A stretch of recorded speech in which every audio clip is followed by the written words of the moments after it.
Welcome to Sweet Life Beat Life. We hope this video helps. In this video, I will explain how to play Paper Mario, the Origami King. To begin your adventure, you'll need to grasp the game's innovative ring-based combat.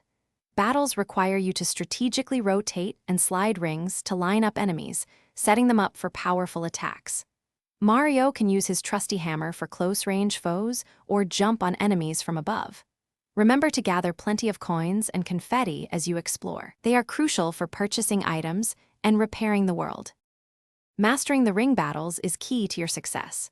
You can rotate the outer rings and slide the inner rows to group up to 4 enemies in a line or a 2x2 square. This allows Mario to hit multiple foes with one jump or hammer attack, dealing significant damage. Pay attention to enemy types, as some are weak to specific attacks. Don't forget to use your inventory items, such as healing mushrooms or powerful iron boots, to turn the tide of battle. Beyond the battles, exploration is a huge part of the fun.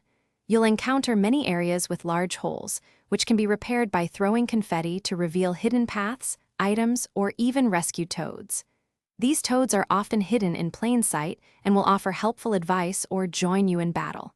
Keep an eye out for environmental puzzles that block your way, requiring clever solutions to proceed. Also, smash everything to find hidden blocks and treasure chests filled with useful items. Boss battles present a different challenge, utilizing a unique target ring system.